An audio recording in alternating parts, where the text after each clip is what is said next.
To commemorate Veterans Day and to honor the men and women who have and continue to serve our nation, HCDP met with a group of veterans to discuss their experiences and their concerns.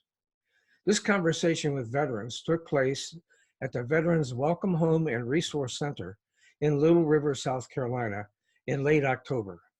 We thank the center and its director, Ron Wilson, and chairman, Keith Bacon, for their help and support with this project. But most of all, we thank our veterans and those who continue to serve for your service to our country. Just to recap for everybody, what our plan is to do like a roundtable discussion, and it'll be turned into an article for Veterans Day. It'll be published on the HCDP website and promoted on social media. What I'd like to do is get a sense of everybody of kind of what your experience has been in the military and as a veteran, and what you see as the level of care of services, how it is, what problems you might see that need to be addressed, any personal experiences that you'd like to share. So with that, why don't we just go around the room, everybody identify yourself, and let's get going. Start with, well, Susan. Oh, okay. I'm Susan Hutchinson. I'm the Assistant Communications Director for HCDP. Retired, 18 years in the clinical laboratory sciences manufacturing. I started out as a military brat with the United States Air Force, and then I decided to go in, and I was a medic for about 8 years. Bruce Fisher. I am a candidate for the State House of Representatives here in South Carolina. I'm a U.S. Army veteran. I was a helicopter pilot, flew one tour in Vietnam, and then I became a psychologist and did that in New York and then down here until about 6 years ago when I retired. Susan Hayes Hatcher, Army brat. Yeah, I was gonna go in the Army. My dad said no to go in the Air Force, so I did. Retired after 20 years. Tribal Council of the Waccamaw Indian people. This is my husband. I'm Harold. People call me Buster Hatcher. 20 years in the Army. Retired as a warrant officer, W3. Guess you were too, though. W2. W2. I got out as a W3 because I got tired of waiting around or having to shoot somebody to make W4. W4 at that time was the highest you could get. And I had to either shoot one or wait for one to retire. And when you made W4, there's no reason to retire. You would what we call the ROAD, or retired on active duty. So you just kept staying there. And now I'm the chief of Waccamaw Indians. I'm Richard Trout. I also happen to be treasurer for the HCDP, but military-wise, had 10 years enlisted and decided it was easier to become an officer than would become a chief. So I switched over, became an officer, and stayed another 20 years and retired as a Navy captain. Full bird, right? Yep. And I married that up with, I stayed in the reserves, a lot of that was reserve time. After I had 5 years active duty, the rest was mostly reserve, though I did go on active duty for periods. But I also switched over and worked for Naval Intelligence as a civilian, and basically worked in the intelligence community about 30 years. So that reserve time, when I go to the reserves, I was an intelligence officer. So I went to reserve time, was intelligence, and then my civilian job was intelligence. So I sort of meshed them together. And retired about 10 years ago. My name is Michael Pierman. I joined the Army 2009. Did 8 years of active duty. All 8 were at Fort Carson, Colorado. Did 2 tours out of there to Iraq and Kuwait. Got out of active duty 2017, and I'm currently still in the Army Reserves as a sergeant. Mr. Khan. Joined the Air Force in 1969. Served mostly in Virginia, Langley Air Force Base, which was Technical Air Command headquarters, and attached to that as an enlisted, worked in aircraft radio repair, and I was in for about 4 years. Short temporary assignment to Vietnam was pretty much the only time I left there. Jack Shanley, ROTC at Penn State. Started my tour in September of '52 with company officers training at Benny. Jump school, spent a year with the 82nd Airborne in Prague, which qualified me for a trip to Korea for 1 year. And then I got out. But I've been helping here at the Veterans Center for a year and a half, getting all kinds of information about veterans and enjoying it most of the time. I'm Ron Wilson. I am the director at the Veterans Oklahoma Resource Center. I've been the director for 2 years now, a little over 2 years. I walked in the door in 2015 and Turtle said, "Sit down, I got a job for you." And so I came in as part of the House Committee, then Finance Committee, and did all those wonderful things. So now my job is the day-to-day operations of the, monitor those operations day-to-day and to go solicit funds. And what'd you do in the military, Ron?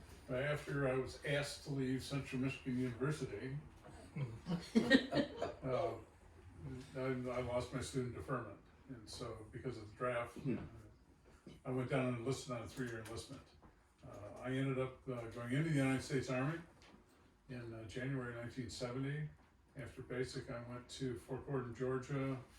I was part of the 5th, I guess it was the 5th Brigade Training Brigade at Fort Gordon, Georgia. I was permanent party there.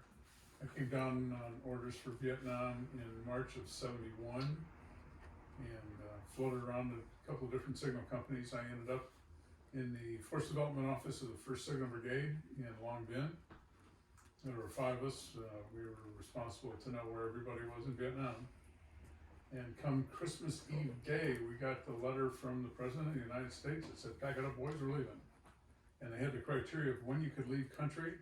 And if you left Vietnam with less than a year remaining on active duty, you'd be separated unless you re-enlisted.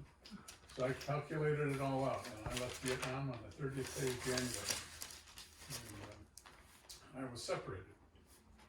And then I joined the Dearborn Police Department in Dearborn, Michigan. I did that for the next 23 years, and with my 2 years military, that gave me enough time to retire, which I did 24 years ago. Well, with the police department, I completed my undergraduate degree, my graduate degree, and my law degree. I have law degrees from Michigan State. I taught criminal justice and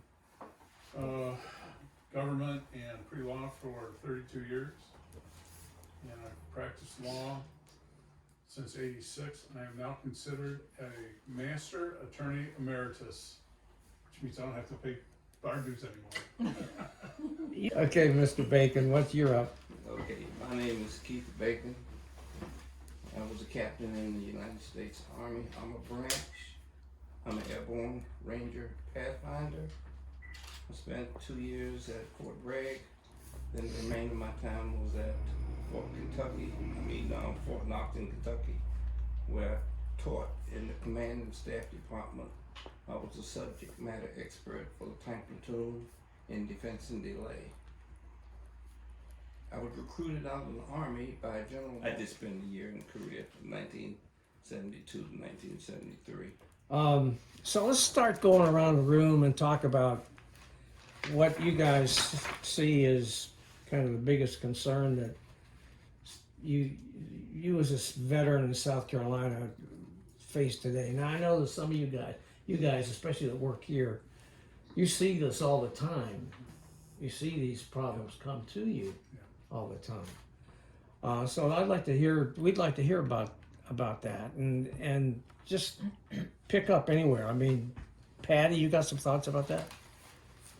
Well, I've been in South Carolina 31 years now, and as far as medical treatment, there's been a big improvement because of the fact that we got the clinics around here now instead of having to run down to Charleston all the time.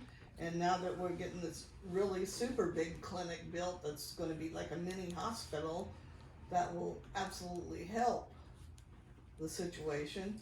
And the only thing I could see that would really help us is one more veterans hospital within this area probably would be Florence.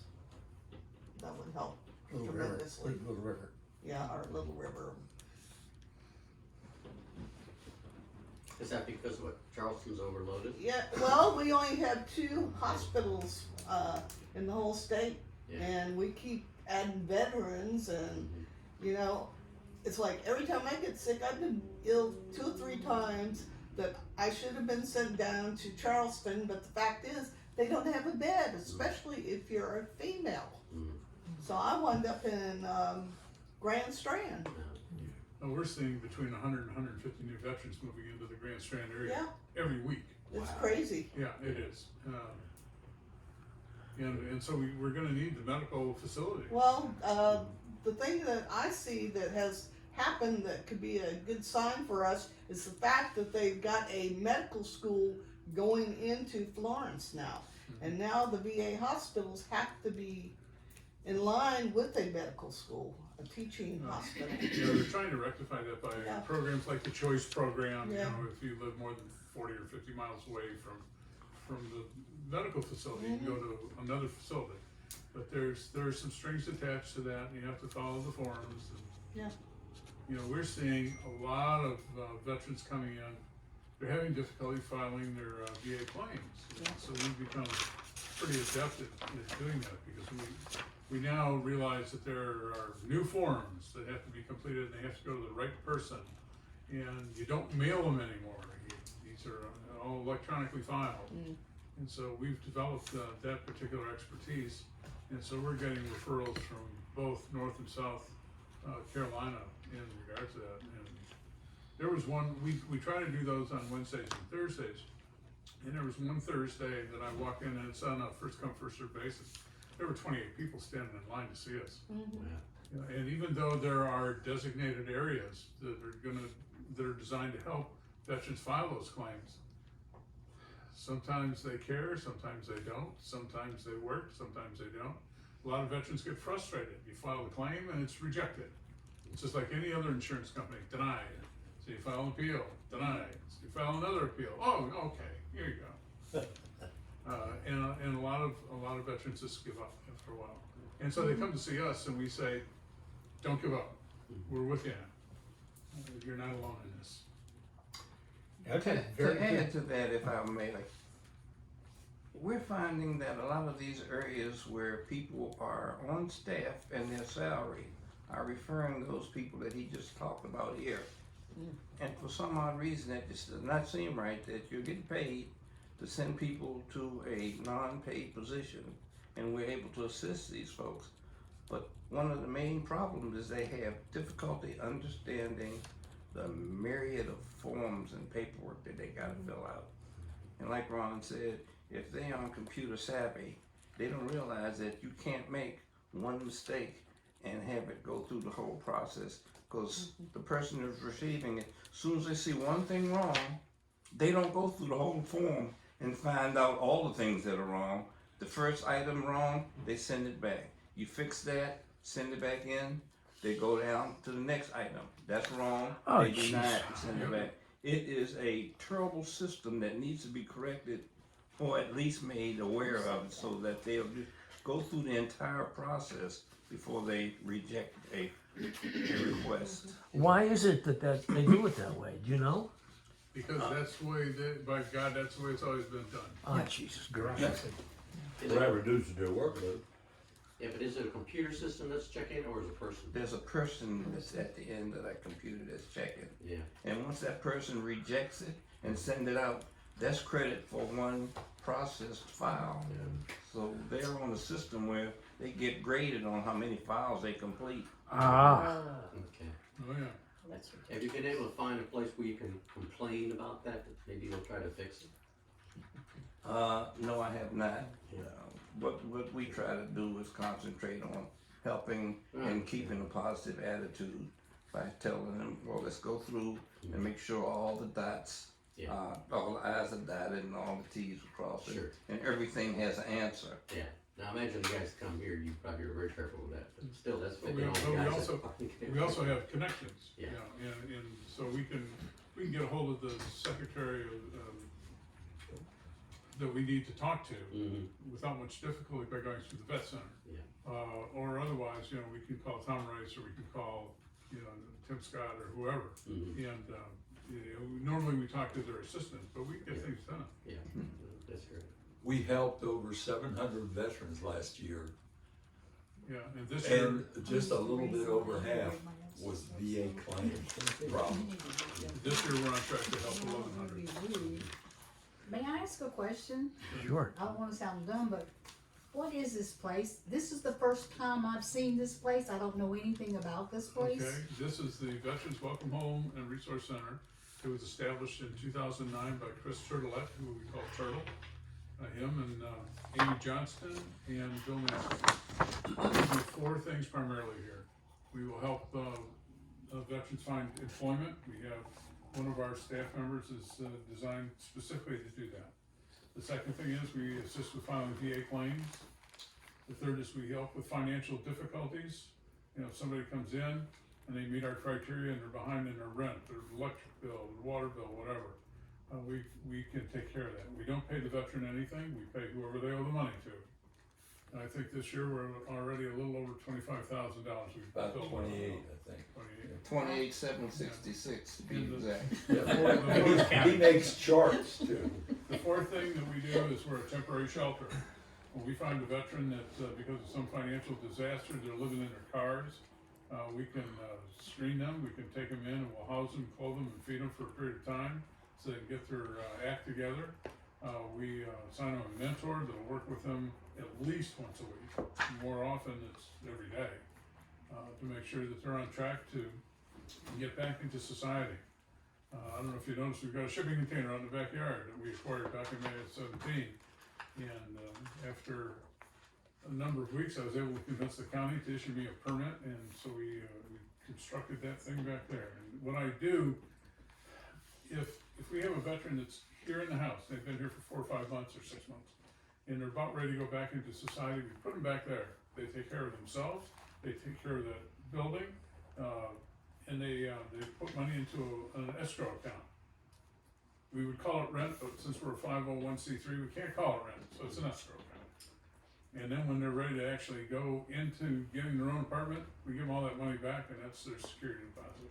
They don't know it's coming. They think they're paying rent, so when they get it back, it's a windfall, and they are very, very changed person. And we work with the Elks Club, the VFW, the American Legion. We work with several different churches.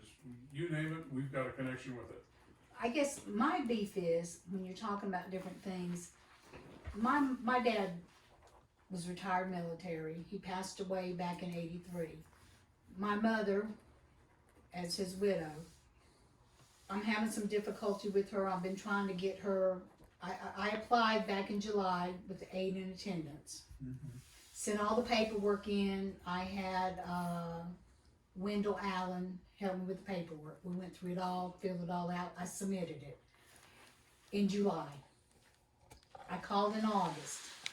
I was told, sorry, but you won't get an answer until July of 2020. I called in September. I'm sorry, ma'am, you won't get an answer until March of 2020. I said, I don't mean to be rude or anything, but you know what? This is really ridiculous. This is a widow of a veteran. And if you guys are taking this long on the paperwork, I think I need to go ahead and submit my paperwork right now. If it's taking this long for the widow of a veteran that's deceased. So when I need it, when my time comes due, my paperwork will already be processed. If it's taking this long now, I'm 60, so I need to go ahead and submit my paperwork. If you're telling me it's taking this long just for my mother, and I submitted this in July. Was that a written document that you submitted? I faxed it to them. They've received it. They've got it. I've got all the copies. I have submitted everything that they've asked for. See, in today's day and age, it's gotta be electronically filed. So what you need to do is gather up all of your paperwork. You come in and see Don Duck on any Thursday. It's first come, first served. This office over Yep. here. Yep. Open at 8:30 on Thursday. Do y'all also help with the veteran if they want to apply for CSR and all that other stuff too? We can have a look at it, Okay, because our people here that work on these things are not only retired military, they're retired from the VA. and I have a funny feeling that some of these people in these offices up there in this magic kingdom where they are. I'm sorry. I just get so frustrated sometimes I don't think they're really retired military. I think it's just somebody they pulled in off the street that are filling a position. Yep. That they have just put out there on, we've got this position to fill, and whoever fits the bill is the person that gets the job, and it's not a retired military person that understands what's going on. That's just my position. Something you did correctly was fax it, because then they acknowledged that Exactly. they received it. If it's Yes, sir. snail mail, they can say we don't have that. Right. And you can't prove. Take the flash it. unit If you didn't off. keep a copy, you start over. So we've been Right. doing more That's not faxing than flash. ever, so we can prove. Use the that automatic that flash. person, they have a copy of it, Put it on. and they know it was received. I called, when I faxed it in July, I called in September, Is or it July, on automatic? August, and September. I'm gonna call tomorrow and find out what's going on. But I've been calling every month. It's like, well, it's gonna be this month. It's gonna be that month. And I have contacted Congressman Rice's office, and they're on it too. And they know that the office up there at the VA, they have been contacted because they sent me a letter saying, well, you need to submit this information. I'm like, it's not for me, it's my mother. Okay, you need to come in and see Don Beck tomorrow. Bring all your documents, everything you got. He's here from 9 to 2. The flash. 9 to 1, yeah. I'm sorry. And it's like, it's just so unfortunate. And then I was talking to one of the assisted livings I think it was in Lakeview. I was trying to get my mother there. And the young lady was telling me there that they've got veterans there that have been in that facility for 2 years and still have not got their aid and attendance. I'm like, that is so sad that you got veterans there that cannot get this taken care of, that have fought for our country, and it's like they're being thrown by the wayside. I had a similar situation. My father was Army. My mother needed to go into assisted living. And actually, I think I worked with the same person as you did, Wendell. And my experience was just the opposite of yours, so maybe things have gotten worse. Because mine was about 7 years ago, and I sat with him and we went through everything. I had to go back home and get some more paperwork. He submitted online, as you were saying, and boy, it couldn't have been any better. So it's unfortunate. It can be better. So it's just a matter of getting the right people in there. I don't know what's going on. Maybe things are getting worse. Hey, Michael, have you had similar experiences? Not yet. I did my VA claims and everything when I was getting ready to get out of active duty in Fort Carson. So they had a whole building just for VA claims for us to go see someone. So I didn't have that bad of experience like that.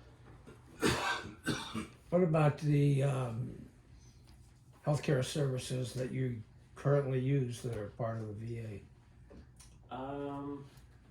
I've been in South Carolina for a year and a half now. So I haven't used much medical services here. So far it's fine. I've been to the small clinic in Myrtle Beach, near Market Commons. From what I've seen there, it's pretty crowded most of the time. I've only been there once, so I don't have much experience with it yet. My experience with the VA medically is that the care is excellent when it's available. I went down once with a dermatology issue, and I got an appointment. I went in. Somebody had to photograph the lesion that I was referring to.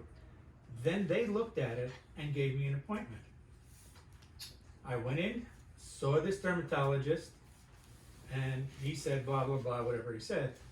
And I said, well, listen, I also got this other thing. He says, not, I can only handle one issue. So if you've got 10 different skin lesions, you have to have 10 separate appointments with a photographer and then 10 separate appointments with the physician. How long did that take? Just that one issue that you had? Oh, it was well over a month. Mm-hmm. And getting specialty appointments down in Charleston, well, first of all, I hate the 2.5 hour drive down and back. And sometimes it's several times over a matter of a couple of weeks. But again, they're very good at what they do. But trying to get the appointments is sometimes a We've nightmare. had people come in and complain about that very issue. Yeah. And one of the complaints is that they need a special camera to take the pictures, where today's modern camera on your telephone is as good as some of the SLRs that they have available. And it has to be a special person to take the picture. Now, I can take a picture of a spider out there and it'll look just as good as if Geographic sent a photographer from Timbuktu. It's crazy. It's absolutely insane that they put you through these waiting periods. And I have one other issue with the VA overall. When we all went into service, there was basically a guarantee. You take the risk of putting your life on the line, and they pretty much guarantee that if something happens to you, we're there. Now, with casting no aspersions on you guys here, but my bugaboo is, why do we have to exist? Why do you have to exist? Right. Why isn't the VA, the federal government in general, picking up all these issues? Wounded Warrior program, I think, is great. They shouldn't have to exist. The VA should follow these people until they don't need to be followed anymore. Not just until they stabilize, but until they don't need to be seen. And that's one of my big gripes with the VA. As I recall, when we were in the Army, they said, we're gonna take care of you for the rest of your life medically. Yeah. That was an unwritten promise, they say. Mhm. Yeah. I don't know how to do it. It was announced loud and clear. Yeah. And Wow. everybody heard it. So. Well, I think it's very ironic that the paid people at the VA can't handle a problem when they're sending it to a place that's run by volunteers, and they handle the problem. I have one more issue in that regard. I was getting some treatment here in Myrtle Beach for post-traumatic stress disorder until the person who ran that group retired. Well, after several months, they finally got a replacement in. She was there for, I'm going to guess, 8 or 10 weeks. She moved, I think, to Charleston, as a matter of fact. Last I heard, they still don't have anybody who deals specifically with PTSD there. They have all sorts of ancillary groups, but nothing that focuses on PTSD. I'm a retired psychologist. I used to treat PTSD, but it's a little different when you're on the receiving end. No. And that's one of the biggest needs psychologically. Yeah. Yeah, they have depression groups, they have anxiety groups, they have socialization groups, but nothing specific to PTSD. I went through a hard time. Ended up getting a divorce. And I didn't know what PTSD was. Matter of fact, that was before it was, I think you used to call it battle fatigue or something. That was the Second World War. Yeah. Started off with shell shock in the Yeah. First World War. Oh, And then they changed it to battle fatigue. And I went through some stuff that I didn't understand what was happening to me, and it was, I was absolutely what I would call psychotic. You would have a better answer than that for me. But I was afraid that I would wake up at night and kill everybody in the house. And it was an actual real fear. I was living there along with my two sons, and one, and the oldest one I think was like 19 or 16, somewhere in that neighborhood. And it got, when I go to bed at night, I would pull, lock their doors. I pull the couches up against my door. I would lock my door. And I still couldn't rest. And I took my rifle out and gave it to my oldest boy. And I told him if I come out of that door acting crazy, kill me. Which scared him to death. But I had nowhere to go. I don't know. I was going to this counseling, never seemed to do any good for me. They changed. It was like all of a sudden in the middle of the night I'd be right back in Vietnam, you know. And I don't know how you're supposed to cope with that, but I know there's a lot of people are trying to cope with it. And it's better for me now than it used to be. But I went to a counseling session in Florence. There's going to be a group counseling session. That's where I don't want to offend anybody what I'm about to say, but I'm not a Christian. And I went to this group counseling session, and the lady, I guess a psychologist of some sort that was running the show, she started telling a story. We had about 20 of us in there, and she says that she'd had a phone call the night prior to that from a lady that wanted to thank her for saving her husband's life. And she said, "How'd I save your husband's life?" She said, "Because last night he was going to shoot himself, but I got him to call you and you talked him out of it." And she said, "No, Jesus Christ saved his life. And what we need to do is have a prayer." And it really went all over me. I don't know why, but I guess it's part of that thing when you see all this crap going on around you. And I used to be a Christian, and I begged for all that stuff to stop, and it never stopped. So I got mad. I got mad at Jesus. I got mad at God. I don't have much to do with him now and don't like him. So when she brought that up in that room, it really corked me up. Yeah. Well, that's inappropriate. I thought it was, but anyway, another issue I'd like to say about, you said that the carry is good, and I really think it is, but I have, Vietnam has this thing starts happening to people, like you start having spots grow up on you and you start getting cancer and all that sort of stuff. I got 2 friends right now dying of cancer from Vietnam, probably from Agent Horry. But I had this big black thing come up on my back.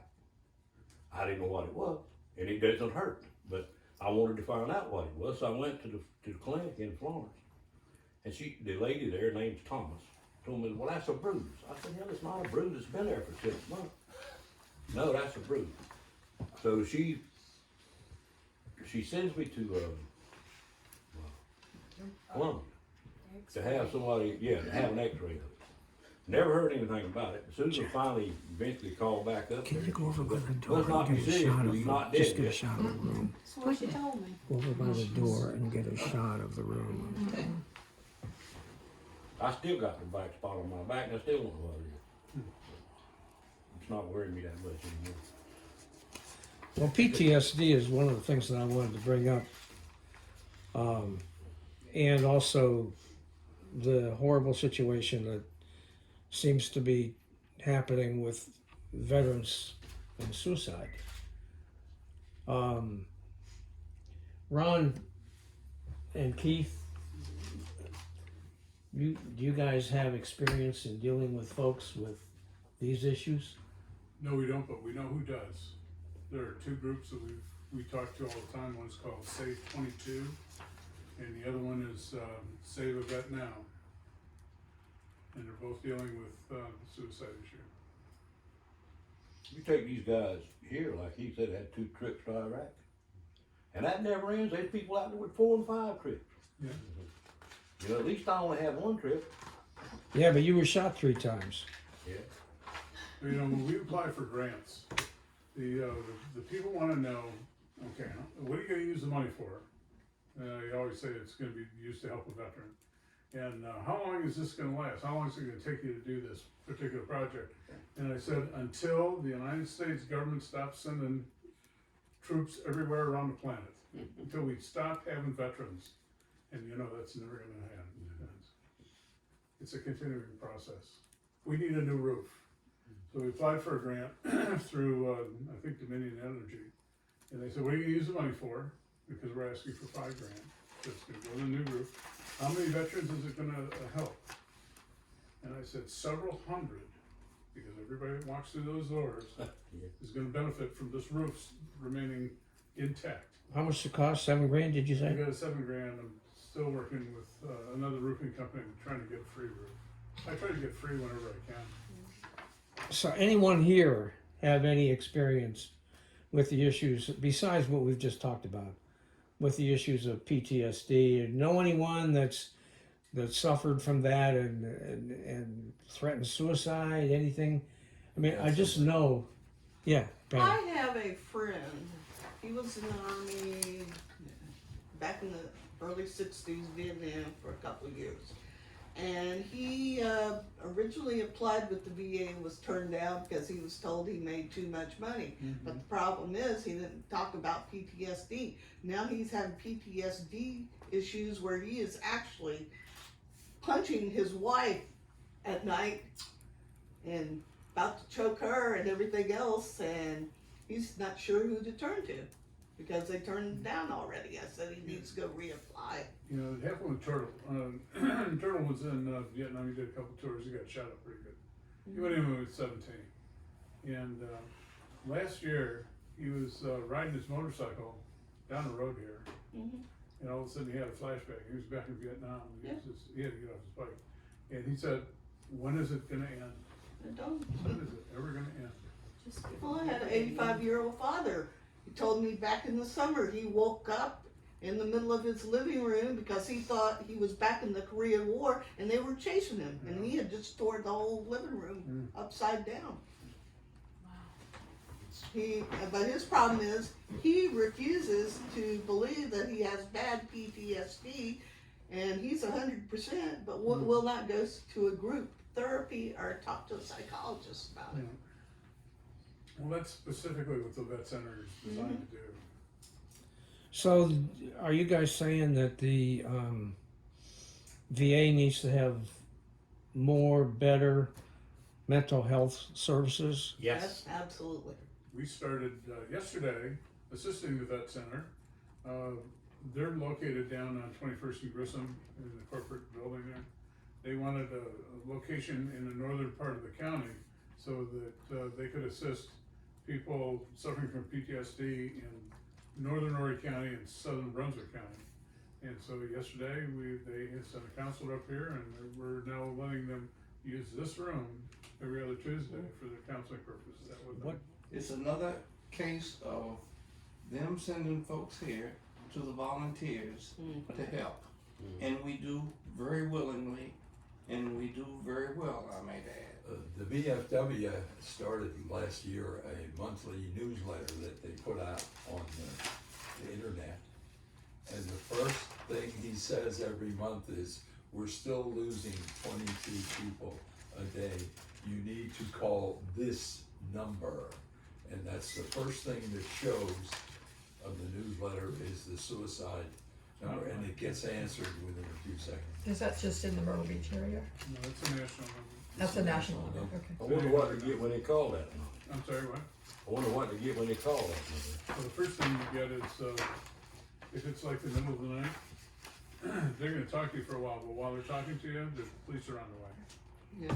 Yeah, but Because, if you call that number, you gonna run through this telephone menu list? no, you don't, no, it doesn't work. Some real people gonna ask for Yeah. phone. But they're gonna send the police over, and so if it's in the middle of the night or on a weekend, you know, when the VA is closed, the way we have to do it is, we have to have the police here to make a report. They're gonna call the emergency teams. They're gonna take you over here to McLeod into the emergency room, and they're gonna place you from there. And I'll tell you something that I think is totally wrong that needs to be redone, is the fact that if you're having problems, you go to the hospital and want to be put into the hospital, you know how they transport you down to, I got transported down to the VA in the back of a sheriff's wagon that any person that was going to jail would have been put in. it made me feel like total crap. It's like, I might as well have gone out and robbed them, you know? I've never You feeling been bad? arrested in my life, and here I am just wanting to get help for a mental health problem, and I'm being treated, and look at those two women that they transported and wound up drowning. Yeah. That could have been me. Patty, do you know if that big clinic they're gonna build here is gonna have a health services wing at all? It's You know, supposed to about be like a mini hospital. The only thing they're not gonna do is have beds. Yeah. It's gonna be an It's gonna be outpatient clinic, outpatient. but it's gonna have major 84,000 square feet. clinics. Okay, So you don't have to be running Which down probably to means- Charleston. okay. Probably means more office space for the Yeah. employees. Yeah. Mhm. Well, you guys talked about the hassles with red tape, filling out forms. You do one thing and then you have to come back and do another thing, and so on and so forth. The governor's announced that they're going to have this new Department of Veterans Affairs. Do you guys think that'll be helpful? Do you think it will accomplish anything? Will anything change as a result of that? Well, I hope so. I'll give you a little court story. Many years ago, I was doing some research. I needed to get my dad's DD-214. So of course, you know, you call St. Louis, and you can't get anybody to physically get up and go look. Oh, well, that was destroyed in fire. In the fire, yeah. Yeah. So I called the Veterans Affairs Office for the state of Michigan. Talked to this really nice lady. I said, I'm looking for my dad's DD-214. She said, just a minute. She came back about a minute later and says, I got your dad's DD-214 right here. I'll fax it to you. What's your number? That's how I got my dad's. They put And the so when action back people are, and one of the guys I work with at the theater was talking about, he wanted to get his dad. And I said, well, here's the contact number for the VA, but since you're from Pennsylvania, here's the phone number in Pennsylvania. Start with these guys. You got a number for New York? I'm sorry, what? You got a number for New York? I'd like to I get can one. get one, yeah, and they're there, just Google them, they're there. So this was a nice, deal from Pennsylvania, 14-page document, it's got contact information. Hey, Michael, what do you know about housing for veterans housing for families on bases in South Carolina? Because there's all these stories about bad stuff, mold and whatnot. Right. We lived on base at Fort Carson for a while. Probably the 6 out of the 8 years that we were there. And if you're not probably an E6 or above on the enlisted side or an officer, your housing is pretty bad. We were in 3 different houses on base. And the first house, there were mice everywhere. We had to set up traps all over the house, and while we were sleeping, we'd hear them popping. And so, some houses have mold. We didn't have a problem with mold, but we heard about it. And they're all built on these slabs. Very cold. I mean, we had to wear layers in our house. My wife is always cold anyway, so she had to really layer up. It's not very good housing for especially if you're a lower enlisted soldier. And usually, if you have a problem with the house on base, it takes a little while for someone to come fix your problem, like for maintenance issues and stuff like that. It'll take a while. We covered a lot of stuff. Anybody have anything you'd like to add? Anything you think we missed we ought to talk about? I got a question, I guess, about delays in medical services and all that. And they had major reforms, I use that on quotation marks, but that's what they had. Congress poured a lot of money back into the VA. But yet, listening to here, I'm wondering how really effective all that effort was, because it doesn't appear that certainly took care of a lot of local problems at all. And I just wondered if anybody know about all these efforts supposedly made. I mean, they poured a lot of money into the VA. Well, I can tell you an example of what's going on right now is I was in the hospital about a year ago, way over a year ago, and I kept getting bills from the ambulance company because even though it's sent to the VA, if they don't pay them, they have to send me a bill. It took them over a year to finally handle that ambulance bill. Well, I know as far as the education goes, as far as the GI Bill goes, they've got a real, over at Coast Carolina, they've got a veteran center there in the Johnson building. Mhm. And they have someone on staff there that's gonna help them, you know, filing for their GI Bill Right. and getting all that done, so. Right. Yeah, my experience with the VA was 50 years ago, whatever, and it worked pretty good. Yeah. But It worked for them. yeah, but there were a lot smaller numbers and Yeah. you know, things like that. So, but I don't know. One of the strangest things to me is we talked about veterans, because I've worked in the federal government, and the VA always had the reputation of having the vast number of veterans working there. I mean, there was like 65% of the VA are former military people. And if anybody ought to be sympathetic to military people having problems, it ought to be them. And that's something I just don't understand. You got that many veterans that are actually employed in the system. And maybe not here locally, I know, but overall, if you look at the overall numbers that work for the VA, which is a lot of people, it's like 65% that are When veterans. was this? It's been probably 8-10 years since I've looked at those numbers. I but never he- saw that, I never saw that number. Yeah, yeah, that's when I was working, I was still VA, working. or the Yeah. number of veterans working Yeah. for the VA. It became an The issue. point you're making is correct. Yeah, You think they do it Yeah. because it's, we're brothers. yeah, that's right. Even Marines. Yeah. Yeah. We even Hey, got my that. brother was a Marine. Yeah. You know, I've often been asked about the container Mhm. back here that I worked on so hard for 7 weeks. And people ask me all the time, are there any plans for another container? And I said, no, there aren't, because it was a battle. Mhm. was It is a nice miniature house, but it is miniature, 42 foot. And you got a shower, bathroom, washer, dryer, little living room, bedroom. kitchen. It's compact. So next week I'm gonna be in Kansas City, Missouri. And they built a mini village. It'll be almost 3 years now, so I'm gonna go look at it. We're very particular about who we bring in. They weren't as nearly particular, and they were mini houses, so I'm gonna go have a look. Mhm. I've talked to them on the phone, I've read their articles, but I'm gonna go look. Mhm. What's your criteria for that? For who you would take?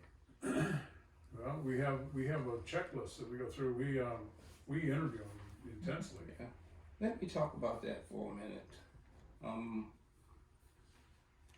There's a group of folks called ECHO, which is East Carolina Homelessness Organization, and they work closely with HUD-VASH, which is Housing Urban Development and VA Supportive Housing.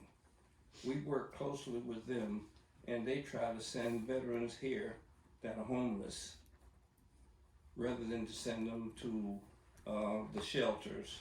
And the veterans that end up coming here for temporary housing till they can get on their feet, they say this is like Taj Mahal compared to the shelters. Yeah. And they really appreciate staying here because they get a mentor, like Ron said earlier, and we help them with their finances, and they get to smile every now and then because